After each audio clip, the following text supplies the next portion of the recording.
WhatsApp guys, welcome back to another vlog. അപ്പോൾ ഇന്ന് നമ്മൾ എന്തിനെക്കുറിച്ചാണ് സംസാരിക്കാൻ പോകുന്നതെന്ന് ചോദിച്ചു കഴിഞ്ഞാൽ സംസാരിക്കാൻ വന്നത് അപ്പോൾ വേറെ ഒന്നുമില്ല, നമ്മുടെ വണ്ടി നിലവിൽ നമുക്കുണ്ടായിട്ടുള്ള കംപ്ലയിൻറ്റ്സ് കാര്യങ്ങളാണ് പറയാൻ വന്നത്.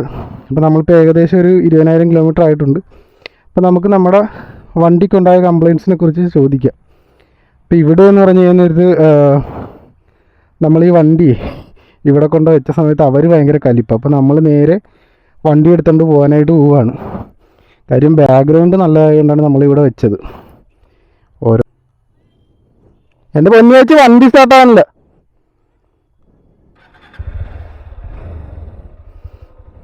അവരുടെ പ്രൈവറ്റ് പ്രോപ്പർട്ടിയാണ് എങ്കിൽ പോലും നല്ലൊരു ബാക്ക്ഗ്രൗണ്ട് കിട്ടിയപ്പോൾ ഞാൻ എടുത്തെന്ന് മാത്രമേ ഉള്ളൂ. അപ്പോൾ നമുക്ക് വണ്ടിയുടെ കുറച്ച് കാര്യങ്ങളിലേക്ക് സംസാരിക്കാം, നമുക്ക് എന്താണെന്നുള്ളത്. അവർ ഭയങ്കര കലിപ്പ് കേട്ടോ.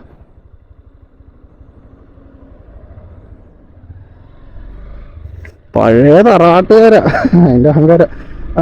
അപ്പം ഒരു വീഡിയോ ഒക്കെ എടുക്കണ ഇത്ര മോശപ്പെട്ടൊരു കാര്യമാണ് നിലവിൽ എനിക്കറിയത്തില്ല. എൻ്റെ വീട്ടിലൊക്കെ ആണെന്നുണ്ടെങ്കിൽ ഓരോരുത്തരുടെ ഇഷ്ടമാണെങ്കിൽ പോലും ഞാൻ പറയും, എൻ്റെ വീട്ടിലൊക്കെ ആണെങ്കിൽ ഞാൻ പറയും എടുത്തോ മക്കൾ, എത്ര വേണമെങ്കിലും എടുത്തത് ഞാൻ പറയും. ഇപ്പോൾ ഏകദേശം നമ്മുടെ നാട്ടുകാരുടെ രീതിയൊക്കെ മനസ്സിലാവില്ല. എൻ്റെ വീടിൻ്റെ അടുത്തായിട്ട് പോലും അവരുടെ ബിഹേവിയർ കാര്യങ്ങൾ നിങ്ങൾക്ക് അപ്പോൾ പിടിയിരിക്കണമല്ലോ. അപ്പോൾ അത് ഇടും. അപ്പം നമുക്ക് നേരെ നമ്മുടെ വീഡിയോയിലേക്ക് വരാം. അപ്പം നമ്മുടെ വണ്ടിയുടെ കംപ്ലയിൻസിനെ കുറിച്ച് പറയണത് മെയിനായിട്ട് വന്നത് എനിക്ക് ഗിയർ ഷിഫ്റ്റിങ്ങിലുള്ള ഒരു പ്രോബ്ലമാണ്. അപ്പോൾ അത് ഞാൻ ഓൾറെഡി നേരത്തെ എടുത്ത് വെച്ചിട്ടുണ്ട്, ഒരു ഇൻട്രോ എടുത്തായിരുന്നു. അപ്പം നിങ്ങൾ അത് പോയി കണ്ടിട്ടോ, എന്നിട്ട് ബാക്കി നമുക്ക് സംസാരിക്കാം. അങ്ങനെ നമ്മുടെ നിലവിലിപ്പോൾ ഏകദേശം നമ്മൾ 18,000 കിലോമീറ്റർ ആയിട്ടുണ്ട്. അപ്പോൾ നമ്മളിപ്പോൾ സംസാരിക്കാൻ പോകണത് എന്തിനെക്കുറിച്ചാണെന്ന് ചോദിച്ചു കഴിഞ്ഞാൽ നേരത്തെ പറഞ്ഞതുപോലെ തന്നെ നമ്മുടെ വണ്ടിക്കുണ്ടായ കംപ്ലയിൻസിനെ കുറിച്ചാണ് നമ്മൾ സംസാരിക്കാൻ പോകുന്നത്. കാര്യം നമ്മുടെ ഈ CB200 എടുത്തിട്ട് നിലവിൽ നമുക്ക് എത്ര കംപ്ലയിൻറ്റ്സ് വന്നു അതിനെക്കുറിച്ചാണ് പറയാൻ പോണത്.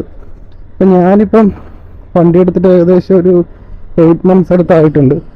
നമുക്ക് പെട്ടെന്ന് തന്നെ ഒരു 20,000 കിലോമീറ്ററിലേക്ക് എത്താൻ സാധിച്ചിട്ടുണ്ട്. അപ്പം അതിനെക്കുറിച്ച് പറയുകയാണെന്നുണ്ടെങ്കിൽ നമുക്ക് ഫസ്റ്റ് വന്നൊരു കംപ്ലയിൻറ്റ്സ് എന്ന് പറഞ്ഞു കഴിഞ്ഞാൽ ശരിക്കും ഒരു ഗിയർ ഷിഫ്റ്റിംഗ് പ്രോബ്ലമാണ് എനിക്കുണ്ടായത്. കാര്യം ഇപ്പോൾ 3rd നിന്ന് 4th ഇടുമ്പോഴും അല്ലെങ്കിൽ 4th നിന്ന് 5th ഇടുമ്പോഴും കൂടുതലായിട്ട് ഈ ഒരു കംപ്ലൈൻറ്റ് നമുക്ക് വന്നിട്ടുള്ളത്.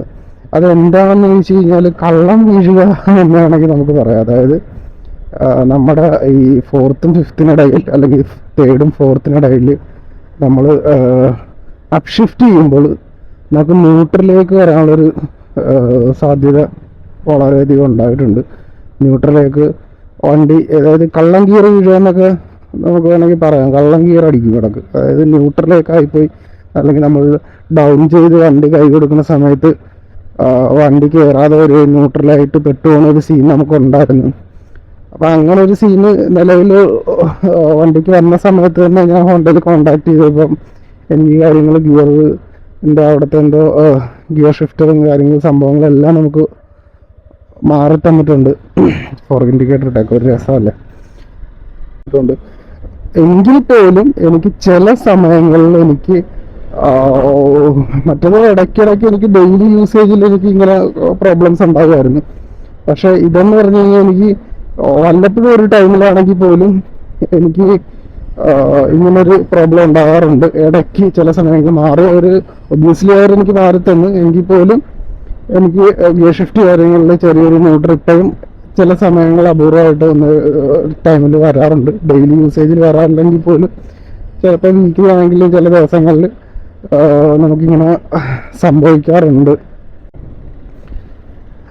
അപ്പോൾ ഇതൊക്കെ തന്നെയാണ് നമ്മുടെ ഗിയർ ഇഷ്യൂസിലുള്ള പ്രോബ്ലങ്ങളും കാര്യങ്ങളൊക്കെ ഇത്രയാണ്. പിന്നെ എനിക്ക് മെയിനായിട്ട് വന്നൊരു കംപ്ലൈൻറ്റ് എന്ന് പറഞ്ഞു കഴിഞ്ഞാൽ നമ്മുടെ വണ്ടിക്ക് CKP സെൻസർ അടിച്ചു പോയിട്ടുണ്ടായിരുന്നു. അതെങ്ങനെ അടിച്ചു പോയെന്ന് എനിക്ക് ഒരു പിടിയും കിട്ടിയില്ല. സംഭവം CKP സെൻസർ പോയി. അതായത് ഞാനൊരു തവണ എറണാകുളത്ത് പോകുന്ന ടൈമിൽ നമ്മുടെ കലൂര് വെച്ചിട്ട് വണ്ടി ഓടിച്ചു വന്ന സമയത്ത് വണ്ടി പെട്ടെന്നൊന്ന് വണ്ടി ഓഫായിപ്പോയി. അപ്പോൾ വണ്ടി ഓഫായി പോയ സമയത്ത് എനിക്കാണെങ്കിൽ ഇപ്പോൾ വണ്ടിയിൽ ഓൾറെഡി പെട്രോൾ ഇതേപോലെ ബ്ലിങ്ക് ആയിരിക്കുന്ന ടൈമാണ്. അപ്പോൾ ഞാനുദ്ദേശിച്ചു ബ്ലിങ്ക് ആയാണ് പെട്രോൾ ഞാൻ തീർന്നു ചോദിച്ചാൽ ഞാൻ കുറച്ച് പെട്രോളും കാര്യങ്ങളൊക്കെ ഒഴിച്ചു നോക്കി. പക്ഷെ സംഭവം എന്താണെന്ന് വെച്ച് കഴിഞ്ഞാൽ വണ്ടിയുടെ CKP സെൻസർ അടിച്ചു പോയി. അതെങ്ങനെ അടിച്ചു പോയെന്ന് എനിക്കൊരു പിടിയില്ല. പിന്നെ വണ്ടി നമ്മൾ അവിടെ ഒരു ദിവസം വെച്ച് ഞാൻ മെട്രോയിൽ കയറിയൊക്കെയാണ് ബസ്സൊക്കെ കയറിയ അവസാനം വീട്ടിലെത്തേണ്ട അവസ്ഥ വന്നു. എന്നാൽ കുറച്ച് ഫ്രണ്ട്സ് ഹെൽപ്പും ചെയ്തായിരുന്നു, ഫോണൊക്കെ ചാർജ് ചെയ്തിട്ട് അവർക്ക് താങ്ക്സ് പറയുന്നു. അപ്പോൾ അങ്ങനെ നമ്മൾ വണ്ടി സെക്യൂരിറ്റി സെൻസർ അവിടെ വെച്ച് വണ്ടി അവിടെ വെച്ചതിന് ശേഷം പിറ്റേ ദിവസം രാവിലെ ഹോണ്ടയിൽ കോൺടാക്ട് ചെയ്ത്. അന്ന് കോൺടാക്ട് ചെയ്തതിന് ശേഷം ആരും വന്ന് എടുക്കാനൊന്നും ഇല്ലായിരുന്നു, 7 മണി കഴിഞ്ഞായിരുന്നു. എല്ലാവരും പറഞ്ഞ് സർവീസ് 6 മണി വരെയുള്ളൂ, വണ്ടി എടുക്കാൻ പറ്റത്തില്ലെന്ന് പറഞ്ഞു. അപ്പോൾ അതിനുശേഷം ഞാൻ വണ്ടി പിറ്റേ ദിവസം കൊണ്ട് കൊടുക്കുകയും ഒരു 4 ദിവസം കൊണ്ട് ഒരു സെൻസർ കാര്യങ്ങൾ എനിക്ക് ചേഞ്ച് ചെയ്ത് തന്നിട്ടുണ്ടായിരുന്നു. അതാണ് എൻ്റെ മെയിനായിട്ടുള്ള രണ്ടാമത്തെ കംപ്ലൈൻറ്റ് എനിക്ക് 20,000 കിലോമീറ്ററിൽ ഉണ്ടായിട്ടുള്ളതെന്ന് പറഞ്ഞാൽ. അപ്പോൾ എന്നോട് കുറേ ആൾക്കാർ ചോദിച്ചു, ഈ വണ്ടി ഇപ്പോൾ 20,000 കിലോമീറ്റർ ആയിട്ടുള്ളൂ, ഇത്രയും കംപ്ലൈൻറ്റ്സ് വണ്ടിക്ക് നിലവിൽ വന്നോ എന്നുള്ളൊരു കാര്യം ആ ഒരു ടോക്ക് വന്നിട്ടുണ്ടായിരുന്നു. അപ്പം എന്താ പറയുക, 20,000 കിലോമീറ്ററിൽ ആണെങ്കിൽ പോലും ഈ ഒരു CKP സെൻസർ ഈ ഹോണ്ടയുടെ ഭാഗത്ത് നിന്ന് പോയത് നല്ല രീതിക്ക് എനിക്ക് എന്താ പറയുക, ഹോണ്ടയുടെ എന്താ പറയുക ഒരു എന്താ പറ്റി, ഹോണ്ടയിൽ നിന്ന് ഞാൻ ഇത്രയും പ്രതീക്ഷയില്ല. ഇങ്ങനെ ഒരു സെൻസർ കംപ്ലൈൻറ്റ് കാര്യങ്ങൾ വരുമെന്ന് ഞാൻ ജന്മത്തിൽ വിചാരിച്ചിട്ടില്ല. അത് മാത്രമല്ല, നമ്മളിപ്പോൾ എറണാകുളത്ത് ആയതുകൊണ്ട് കുഴപ്പമില്ല, ഓക്കെ വണ്ടി നമുക്ക് കൊച്ചിയിലായതുകൊണ്ട് കൊണ്ട് കൊടുക്കാൻ പറ്റും.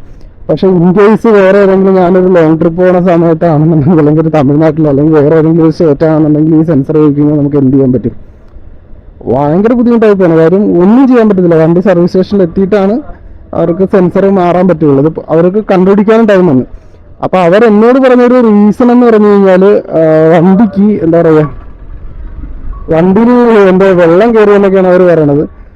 പക്ഷേ അത് കാര്യം വെള്ളവും കാര്യങ്ങളൊന്നും കയറിയിട്ടൊന്നും ഇല്ല. അങ്ങനെ ഒരു വെള്ളം കയറലുണ്ടോ? കാര്യം ഇപ്പം നമ്മൾ ഓഫ് റോഡ് കാര്യങ്ങളൊന്നും ഞാൻ അല്ലെങ്കിൽ റിവർ ക്രോസ് അങ്ങനെയൊന്നും ചെയ്തിട്ടില്ല നിലവിൽ ഇതേവരെ.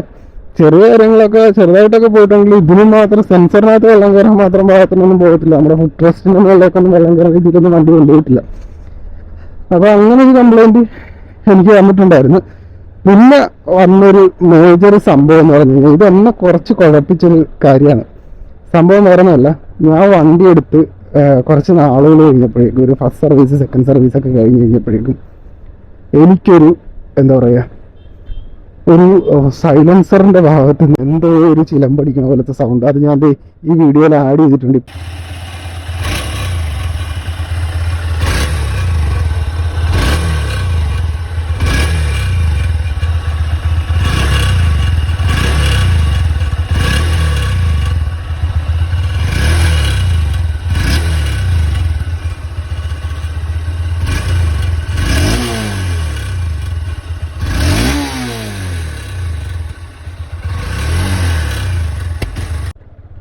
നിങ്ങൾ കണ്ടല്ലോ, ഇതാണ് നമ്മുടെ സൈലൻസർ ഉണ്ടായ ഒരു മെയിൻ പ്രോബ്ലം എന്ന് പറയുന്നത്. ഒരു ചിലമ്പടിക്കുന്ന പോലത്തെ ഒരു സൗണ്ട് നമുക്ക് കേൾക്കാൻ പറ്റി. അപ്പോൾ അത് ശരിക്കും പറഞ്ഞു കഴിഞ്ഞാൽ അതെന്താ പറയുക, അത് ഞാനപ്പോൾ വണ്ടി കൊണ്ടു കൊടുത്ത ടൈമിന് അവർ പറയുന്ന റീസൺ എന്ന് പറഞ്ഞു കഴിഞ്ഞാൽ, വണ്ടിയുടെ അടി തട്ടി എന്നുള്ളതാണ് അവർ നൽകി എനിക്കൊരു റീസൺ എന്ന് അവർ പറയണം. ഈ കൊച്ചവർക്ക് ഈ പെൺകൊച്ചിനെ ഫോളോ ചെയ്ത് പോവുകയാണെന്ന് ആ കാര്യം അവരൊക്കെ പേടിക്കുക ചിലപ്പോൾ, നമ്മളിതായിട്ട് വന്നാണെങ്കിൽ പോലും. അപ്പോൾ ഉള്ള ഏരിയല്ലേ. അപ്പോൾ അങ്ങനെ അവർ ചിന്തിക്കുന്ന ഒരു സംഭവം എന്ന് പറഞ്ഞു കഴിഞ്ഞാൽ, വണ്ടിയുടെ അടി തട്ടി എന്നാണ് അവർ പറഞ്ഞത്. അപ്പം നിലവിൽ നമ്മൾ വണ്ടിയുടെ ഇതും കാര്യങ്ങളൊന്നും അടിയൊന്നും തട്ടിയിട്ടില്ല. എൻ്റെ ഓർമ്മയിൽ അങ്ങനെ വണ്ടി തട്ടില്ല. പിന്നെ നമ്മളത്രയും ഹെവി ഓഫ് റോഡ് കാര്യങ്ങളൊന്നും പോയിട്ടില്ല.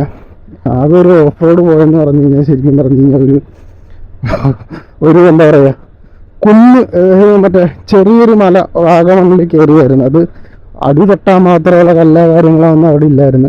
കുറച്ച് സ്ലിപ്പറായിരുന്നു ടെറൈനെന്ന് മാത്രമേ ഉള്ളൂ. അത് ഞാൻ വീഡിയോയിലൊന്നും ഇതുവരെ അപ്ലോഡ് ചെയ്തിട്ടില്ല. അപ്പം അങ്ങനെ ഒരു കാര്യം മാത്രമേ നമ്മൾ നിലവിൽ ചെയ്തിട്ടുള്ളൂ, നമ്മുടെ വണ്ടി വെച്ചിട്ട്. അപ്പം അടി തട്ടിയിട്ടില്ല. പക്ഷേ അവർ എനിക്ക് ഫോട്ടോസും കാര്യങ്ങളൊക്കെ കാണിച്ച് അടി തട്ടിയതാണ്. പക്ഷേ അത് വാറണ്ടിയിൽ മാറാൻ നോക്കിയിട്ട് എനിക്കത് വാറണ്ടിയിൽ മാറി കിട്ടിയില്ല. പിന്നെ നമ്മൾ ചെയ്തതെന്ന് പറഞ്ഞു കഴിഞ്ഞാൽ, ഇൻഷുറൻസിൽ അത് നമുക്ക് ക്ലെയിമായിട്ട് കിട്ടി. അതായത് നമുക്ക് അറേഞ്ച് ചെയ്ത് തന്നു. ഇത് പുറത്ത് പറയുന്ന പ്രശ്നമാണെന്ന് എനിക്കറിയത്തില്ല. ഇൻഷുറൻസിലാണ് എനിക്കത് ചെയ്തു തന്നത്. കാര്യം നമ്മളൊരു വണ്ടി എടുത്ത സമയത്ത് ഈ 10,000 രൂപ എടുത്ത സൈലൻസർ പിന്നെ മാറണമെന്ന് പറഞ്ഞു കഴിഞ്ഞാൽ നമുക്ക് നടക്കുന്ന കാര്യമല്ല. അപ്പോൾ അത് തേർഡ് സർവീസ് കൊണ്ട് തന്നെ നമുക്കത് ഇൻഷുറൻസിൽ ക്ലെയിം ചെയ്ത് കിട്ടി. ഈ 3 കംപ്ലയിൻസ് ആണ് എനിക്ക് നിലവിലിപ്പോൾ വന്നേക്കണം. പിന്നെ നമ്മൾ ഈ വീഡിയോ എടുക്കുന്ന സമയത്ത് എനിക്കൊരു കംപ്ലയിൻറ്റ് കൂടി വന്നു. ഈ നമ്മുടെ എൻജിൻ കിൽ സ്വിച്ച്, ഈ കിൽ സ്വിച്ച് എൻജിൻ ഇപ്പോൾ പ്രോപ്പറായിട്ട് ഓൺ ആണല്ലോ. ആ ചേച്ചി ചീത്ത പറഞ്ഞിരുന്നിട്ട് ഞാൻ എൻജിൻ കിൽ സ്വിച്ച് എടുത്തിട്ട് സംഭവം വർക്ക് ചെയ്തിട്ടില്ല. അപ്പോൾ അങ്ങനെ ഒരു പ്രശ്നം കൂടി നമുക്ക് നിലവിൽ ഉണ്ടായിട്ടുണ്ട്. വേറെ നമുക്ക് കാര്യമായിട്ടുള്ള സംവിധാനങ്ങളും പ്രശ്നങ്ങളൊന്നും നിലവിലുണ്ടായിട്ടില്ല.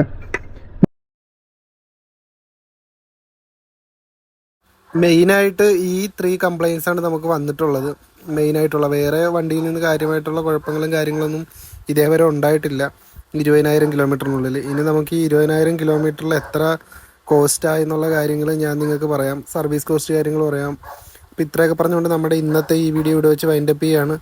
അപ്പോൾ എപ്പോഴും പറയുന്ന പോലെ സമാധാനം പുറത്ത്, പീസ് ഔട്ട്.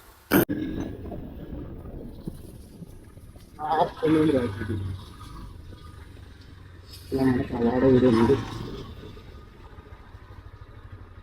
തിരിച്ച് വന്നിരിക്കുകയാണ്. Okay, by.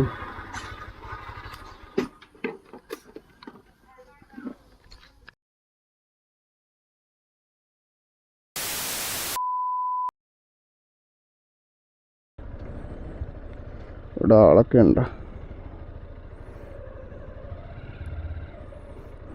ജസ്റ്റ് ഒരു ഇൻട്രോ എടുക്കാനെന്ന് പറഞ്ഞു.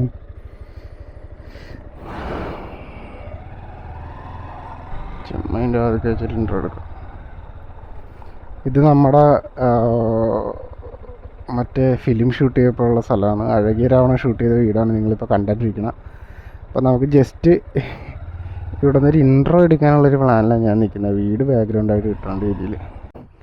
നമ്മൾ ഈ വണ്ടി ഇവിടെ കൊണ്ട് വെച്ച സമയത്ത് അവർ ഭയങ്കര കലിപ്പ്. അപ്പോൾ നമ്മൾ നേരെ വണ്ടി എടുത്തുകൊണ്ട് പോകാനായിട്ട് പോവുകയാണ്. കാര്യം ബാക്ക്ഗ്രൗണ്ട് നല്ലതായതുകൊണ്ടാണ് നമ്മളിവിടെ വെച്ചത്. ഓരോ ആൾക്കാരും ഓരോ മൈൻഡല്ലേ, വിഷയമില്ല. എൻ്റെ പൊന്നി വെച്ച് വണ്ടി സ്റ്റാർട്ടാകാനില്ല.